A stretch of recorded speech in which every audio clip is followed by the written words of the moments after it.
இன்னைக்கு இருக்கும் அரசியல்வாதிகள் வந்து அதை வச்சு மக்களை வந்து நல்லா பயன்படுத்திக்கிட்டு இருக்காங்கன்னு தான் நான் சொல்லுவேன். நம்மகிட்ட வந்து கச்சா எண்ணெய் 75 நாட்களுக்கு கையிருப்பு இருக்கு அப்படின்னு சொல்லிட்டு நம்மளுடைய அமைச்சகம் சொல்லிட்டாங்க. பெட்ரோல் டீசல் கேஸ் தட்டுப்பாடு இல்லாத சூழ்நிலைகள்ல இது வந்து ஒரு பொய் பிரச்சாரம் பண்ணி சோசியல் மீடியாவில் பார்த்தோம்னா முன்னாடி பார்த்தோம்னா ஒரு நாளைக்கு ஒரு 300 சிலிண்டர் தான் ஒரு ஆபீஸ்க்கு புக்கிங் வரும் அப்படின்னு சொல்றாங்க. எலெக்ஷன் வரப்போகுது, எதை வச்சுடா இங்க வந்து ஒரு பிரச்சனையை உண்டு பண்ணி மக்களை வந்து குழப்பி விட்டு மக்களை முட்டாளாக்கிட்டு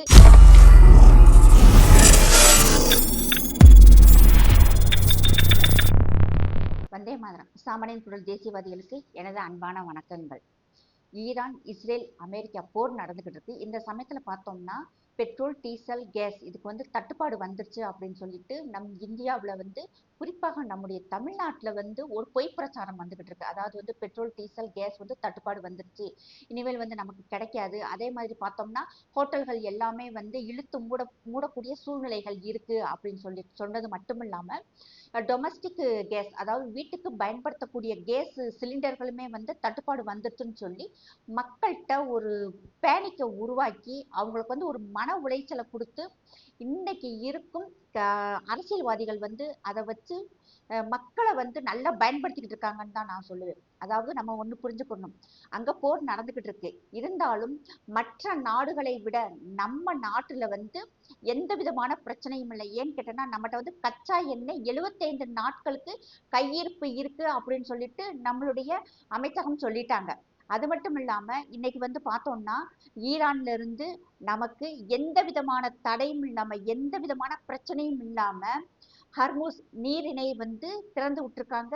இந்திய கொடியை வந்து நீங்க பறக்க விடுங்க, நாங்க வந்து உங்களுடைய கப்பலை வந்து நாங்க தாக்க மாட்டோம், இங்க இருந்து கச்சா எண்ணெயில நீங்க வழக்கம் போல நீங்க கொண்டுட்டு போகலாம் அப்படின்னு சொல்லிட்டு ஈரான் சொல்லிடுச்சு. அது மட்டும் இல்லாம கனடாவினுடைய பிரதமர் மார்க் கார்னி அவர்கள் என்ன சொல்றாருன்னா 40 வருஷங்களுக்கு கூட எங்களால இந்தியாவுக்கு கேஸ் சப்ளை பண்ண முடியும் அப்படின்னு சொல்லிட்டு அவரும் சொல்றாரு. அது மட்டும் இல்லாம மற்ற நாடுகளுமே வந்து நாங்களும் வந்து கேஸ் சப்ளை பண்ண முடியும் அப்படின்னு சொல்லிட்டு இந்தியாவுக்கு வந்து ஹெல்ப் பண்ண வர்றாங்க. அதுக்கு முக்கியமான காரணம் பார்த்தோம்னா நம்முடைய பாரத பிரதமர் தான். அவருடைய செயல்பாடுகள் வந்து மக்கள்கிட்ட குறிப்பா பார்த்தோம்னா யூரோப் மக்கள்கிட்ட ஒரு இணக்கமான சூழ்நிலையை உருவாக்கி இருக்கு. இன்னைக்கு வந்து நமக்கு இன்னைக்கு வந்து நம் நாட்டுல எந்த விதமான பெட்ரோல் டீசல் கேஸ் தட்டுப்பாடு இல்லாத சூழ்நிலைகள்ல இது வந்து ஒரு பொய் பிரச்சாரம் பண்ணி சோசியல் மீடியாவில் பார்த்தோம்னா பாகிஸ்தான், பங்களாதேஷ், ஸ்ரீலங்கா, துருக்கியில உட்காந்துக்கிட்டு நம் நாட்டு சோசியல் மீடியாவில் வந்து அவங்க ஹேண்டில் பண்றாங்க. அதாவது ஃபேக் ஐடிகள்ல வந்து இங்க நம் பாரத பிரதமருக்கு எதிராக வந்து போஸ்டுகளை போடுறது, இங்க வந்து உண்மையிலேயே வந்து ஒரு தட்டுப்பாடு நிலவுது அப்படிங்கிற மாதிரி ஒரு போஸ்டுகளை போடவும் நம்முடைய மக்கள் வந்து உண்மையா இருக்குமோ, அடுத்து வந்து நமக்கு சிலிண்டர் கிடைக்காம போயிடும், பெட்ரோல் கிடைக்காம போயிடும் அப்படின்ட்டு என்ன செய்யறது, சிலிண்டர்களை தூக்கிட்டு நம்ம நடந்துடுறோம். ஒரே சமயத்துல பல லட்சம் பேர் வந்து சிலிண்டருக்கு புக்கிங் பண்ணும்போது அந்த சர்வரே வந்து ஹேக் ஆயிடுது. அதனால வந்து அவங்க ஆஃப் பண்ணி வச்சிடுறாங்க. இதுக்கு முன்னாடி பார்த்தோம்னா ஒரு நாளைக்கு ஒரு 300 சிலிண்டர் தான் ஒரு ஆபீஸ்க்கு புக்கிங் வரும் அப்படின்னு சொல்றாங்க. இந்த இந்த முறை பார்த்தோம்னா ஒரே நாள்ல 500, 600 மற்றவங்களும் அதை கண்டினியூவா வந்து போன் பண்ணும்போது உண்மையிலேயே பார்த்தோம்னா சர்வர் வந்து ஹேக் ஆகத்தான் செய்யும். இதை நம்ம ஃபர்ஸ்ட் வந்து புரிஞ்சுக்கணும். அது மட்டும் இல்லாம இது வந்து இன்னைக்கு இருக்கும் எதிர்கட்சி குறிப்பாக இந்த புள்ளி வச்சு கூட்டணியில் இருக்கும் அத்தனை அரசியல் கட்சிகளுமே வந்து இதை நல்லா வந்து அரசியல் பண்றாங்க. சின்ன விஷயத்த ஊதி பெருசாக்கிறாங்க. இப்ப பார்த்தோம்னா நம்மளுடைய ராகுல் காந்தி அவர்கள் அங்க போய் அவர் என்னைக்குமே வந்து மக்களுக்கான தலைவரே இல்லை, வடநாட்டு மக்கள் பூரா அவரை கழுதன்னு சொல்ல ஆரம்பிச்சிட்டாங்க. அந்த கழுதை அங்க போய் உட்காந்துக்கிட்டு சமோசாவும் டீயும் குடிச்சுக்கிட்டு இருக்கு. இவரெல்லாம் நம்பி இந்த இந்திய நாட்டை ஒப்படைத்தா நம்ம நாடு எந்த அளவுக்கு இருக்குன்னு சொல்லி நம்ம பார்க்கணும். இன்னொன்னு பார்த்தோம்னா நம்மளுடைய தமிழக அரசு கேஸுக்கு வந்து 100 ரூபாய் மானியம் தர்றோம்னு சொன்னாங்க. இன்னைக்கு வரைக்கும் கொடுக்கல. அவர் இன்னைக்கு வரைக்கும் இறங்கி வந்து இல்ல நான் வந்து உங்களுக்கு மானியம் தர்றேன், இப்ப கூட ஒண்ணு வேண்டாம், ஃப்ரீயா கூட கேஸ கொடுக்கலாமே. ஆனா அவர் நடத்தும் திருச்சியில் நடந்த மாநாட்டுக்கு மட்டும் கிட்டத்தட்ட 1200 சிலிண்டர்களை வந்து அவங்க கொண்டு போயிருக்காங்க. இந்த சிலிண்டர் எல்லாமே வந்து மக்களுக்கு கிடைக்க வேண்டிய சிலிண்டர் தானே, ஹோட்டல்களுக்கு கிடைக்க வேண்டிய சிலிண்டர் தானே, அத்தனையும் அவ்வளவு கொண்டு போய் அங்க அவங்க வந்து யூஸ் பண்ணிக்கிட்டாங்க. யூஸ் பண்ணது கூட பரவாயில்ல, நல்ல சாப்பாடாவது மக்களுக்கு போட்டிருக்கலாம். பூரா சிந்தி சீரழிச்சு அதாவது அந்த உணவுகளை வந்து எந்த அளவுக்கு வந்து வேஸ்ட் பண்ணிருக்காங்க பார்க்கும்போது நமக்கெல்லாம் வயிற்றுச்சலா இருக்கும். அந்த ஒரு நேர சாப்பாட்டுக்காக மக்கள் அவ்வளவு கஷ்டப்படுறாங்க. நல்ல சாப்பாடு கொடுத்தா உட்காந்து அவங்களே வாங்கி சாப்பிட்டுருப்பாங்க. ஆனா அதை பூராத்தையும் எரிஞ்சுட்டு அந்த மக்கள் குப்பையில போட்டுட்டு வர்ற மாதிரி சமைச்சு கொடுத்துருக்காங்க. டெல்லி, உத்தரப்பிரதேஷ், மத்திய பிரதேஷ், குஜராத் இங்கெல்லாம் வந்து சிலிண்டர் தட்டுப்பாடு இல்லையா, அவங்க எல்லாம் பார்த்தோம்னா பயோகேஸ் முறையில வந்து அவங்க வீட்டுக்கு தேவையான கேஸை வந்து அவங்க உற்பத்தி பண்ண ஆரம்பிச்சுட்டாங்க. ஒரு நாளைக்கு பார்த்தோம்னா மிகவும் குறைவான சில ஒரு மாசத்துக்கு 240 260 ரூபாய்க்குள்ளே வந்து 6 பேர் கொண்ட ஒரு குடும்பத்துக்கு வந்து எங்களால ஒரு மாசத்துக்கு நான் சொல்றேன் வெறும் 260 ரூபாய்க்கு வந்து எங்களால வந்து சிலிண்டரை வந்து உற்பத்தி செய்யக்கூடிய அளவுக்கு மத்திய அரசாங்கம் மானியம் கொடுத்துருக்கு. அவங்களுக்கு மானியம் கொடுத்து பயோகேஸ் முறையில அவங்க வீட்டுக்கு வந்து கேஸ் வந்து எடுத்துக்கிட்டு இருக்காங்க. அதே மாதிரி இப்படி ஒரு திட்டம் இருக்கிறது நம்மளுடைய தமிழக அரசு மறைச்சிருக்காங்க. ஆனா மற்ற பாஜக அதாவது என்டிஏ ஆட்சி நடத்தும் அத்தனை மாநிலங்கள்லயுமே வந்து இந்த பயோகேஸ் முறை வந்து செயல்முறையில இருக்கு. இதுல குறிப்பா பார்த்தோம்னா மத்திய பிரதேசல 150 கோடி ரூபாயில பயோகேஸ் பிளான்ட் அமைச்சிருக்காங்க. ஆசியாவிலேயும் மிகப்பெரிய பயோகேஸ் பிளான்ட் அது.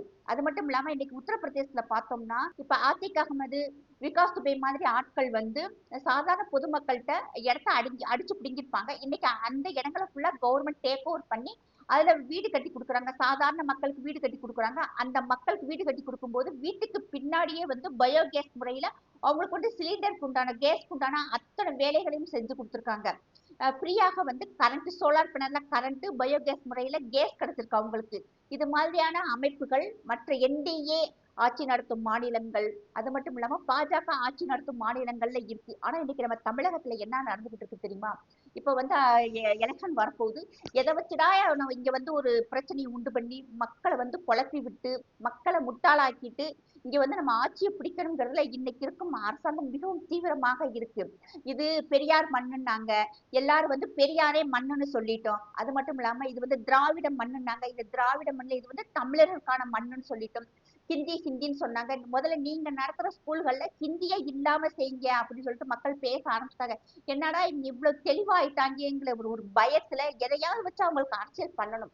அதுக்கு வந்து நிறைய சமூக விரோதிகள், நிறைய அமைப்புகள் அவங்களுக்கு துணை பண்ணாங்க. அதுதான் வந்து மிகவும் வருத்தமாக இருக்கு. உண்மையிலேயே நம்ம நாட்டுல ஒரு தட்டுப்பாடு இருந்துச்சுன்னா நம்ம அத்தனை பேருமே சேர்ந்து ஒரு நாட்டுப்பற்று, அதாவது நம்ம நாடு நல்லா இருக்கணும்னு நினைக்கிற ஒவ்வொரு மனுஷனுமே நம்ம வந்து மத்திய அரசுக்கு நம்ம துணையாக இருக்கணும். அவங்கள வந்து நம்ம நெருக்கடி கொடுக்காம நம்ம எந்த அளவுக்கு வந்து நம்ம சப்போர்ட்டாக இருக்கணும். ஆனா இங்க என்ன நடக்குது தெரியுமா?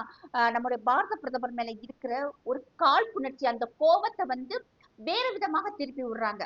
இது வந்து சரியில்லாத விஷயம். நம்ம எல்லாருமே வந்து ஒற்றுமையாக இருக்கணும்.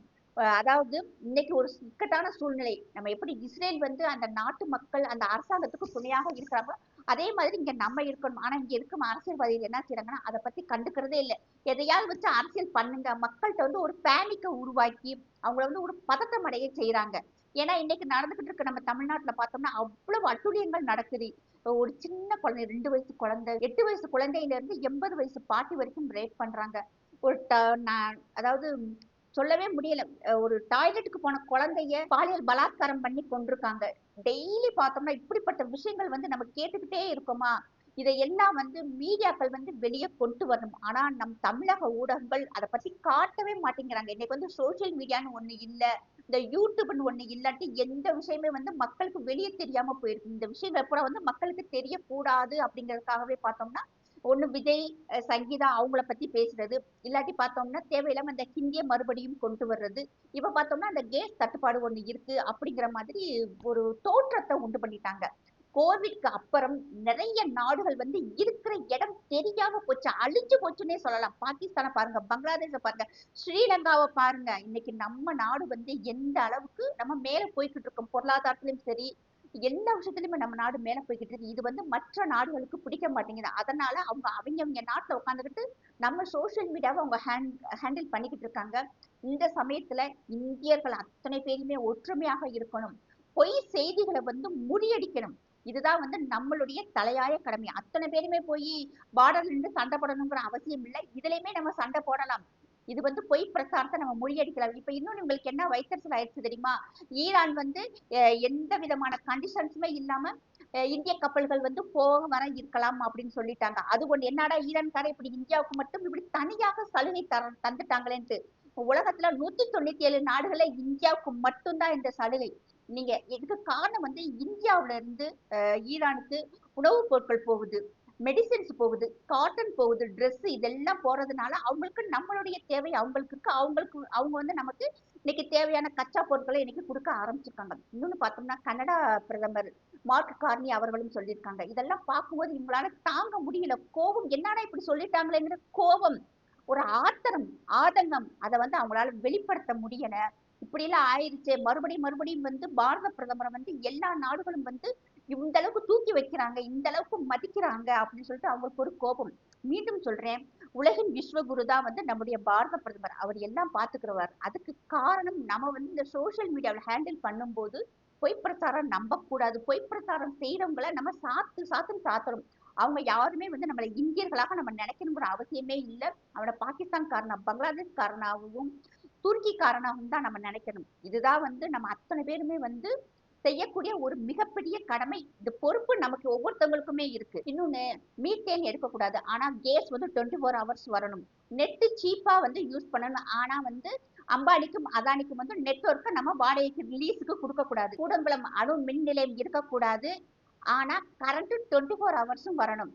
காப்பர் வந்து தூத்துக்குடி ஸ்டெர்லைட் ஆலை இருக்கக்கூடாது, ஆனா காப்பர் வந்து ரொம்ப ரேட், சீப்பான ரேட்ல இருக்கணும். இது எந்த விதமான மனநிலைன்னு எனக்கு புரிய மாட்டேங்குது. இது எல்லாம் இருந்தா மட்டும்தான் நம்ம வந்து சுயசார்பாக இருக்க முடியுங்கிறத நம்ம புரிஞ்சுக்கணும். எதுக்கு எடுத்தாலும் வந்து இந்த போராட்டம் பண்றாங்க இல்லையா, அவங்க எல்லாம் இதை வந்து புரிஞ்சுக்கிறணும். பாகிஸ்தான்ல பார்த்தோம்னா 2 வருஷமாவே 1 லிட்டர் பெட்ரோல் டீசல் விலையெல்லாம் பார்த்தோம்னா 375 350 இருந்துச்சு.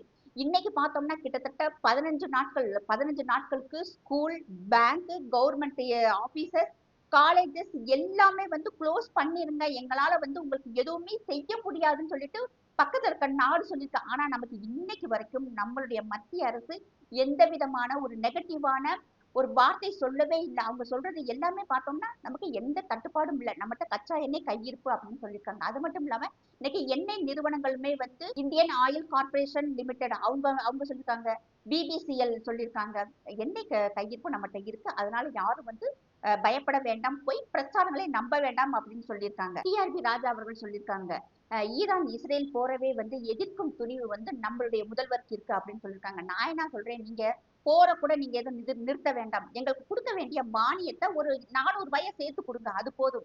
அது மட்டும் இல்லாம இன்னைக்கு வந்து தட்டுப்பாடு இருக்கு இல்லையா, ஈரானுக்கு நேர்ல போய் கூட பேசிட்டு ரொம்ப சீக்கிரமா கூட டைரக்டா கூட நம்ம தமிழ்நாட்டுக்கு கொண்டு வரலாம். அதெல்லாம் செய்ய மாட்டீங்க, ஆனா வெறும் வாய் மட்டும் பேசிக்கிட்டு இருக்கீங்க. மக்களை இன்னும் நீங்க எல்லாம் முட்டாளாவே நினைச்சுக்கிட்டு இருக்கீங்க. மக்கள் இன்னைக்கு நல்ல தெளிவாக இருக்கிறாங்க, என்ன நடக்குது ஏது நடக்குதுன்னு தெரியுது. இன்னைக்கு இருக்கும் மெயின் ஸ்ட்ரீம் மீடியா எந்த அளவுக்கு ஆளும் கட்சிக்கு துணை போறாங்க அப்படிங்கிறதும் தெரியுது. அதனால வந்து இன்னைக்கு ஒவ்வொன்றும் நீங்க செய்யற விஷயங்கள்லாம் பார்க்கும்போது மக்களுக்கான ஆட்சி நடக்கலன்னு தெரியுது. ஆனா இதெல்லாம் எதையுமே நம்முடைய முதல்வர் கண்டுக்கிறாம உட்கார்ந்து டான்ஸ் பார்த்துக்கிட்டு இருக்காரு. அதுதான் இங்க மிகவும் ஒரு வருத்தமான விஷயம். கனிமொழி அவர்கள், நாங்க ஆட்சிக்கு வந்த சிலிண்டர் 500 ரூபாய்க்கு தரேன்னு சொன்னாங்கல்ல, மக்கள் எல்லாரும் நம்ம கேட்போம், எங்களுக்கு சிலிண்டர் இப்ப தட்டுப்பாடுங்கிறீங்கல்ல, நீங்க தட்டுப்பாடை நீக்கிட்டு எங்களுக்கு 500 ரூபாய்க்கு சிலிண்டர் கொடுங்கன்னு கேளுங்க. அதே நம்ம எல்லாருமே கேட்போம். அதே மாதிரி பெட்ரோல் டீசல் விலை 50 ரூபாய்க்கு 60 ரூபாய்க்கு தரேன்னு சொன்னீங்கல்ல, இப்ப எங்களுக்கு கொடுங்கன்னு சொல்லி நம்ம கேட்போம். ஏன்னா தேவையில்லாம மக்கள் எல்லாருமே பார்த்தோம்னா கேனெல்லாம் எடுத்துட்டு போய் பெட்ரோல் டீசல் வாங்குறாங்க. இதனாலதான் வந்து ஒரு செயற்கையான ஒரு தட்டுப்பாடு வந்து மக்கள்கிட்ட வந்து உருவாக்கப்படுது. மக்களே, பொய் செய்திகளை நம்ப வேண்டாம். ஜெய்ஹிந்த், ஜெய் பாரத்.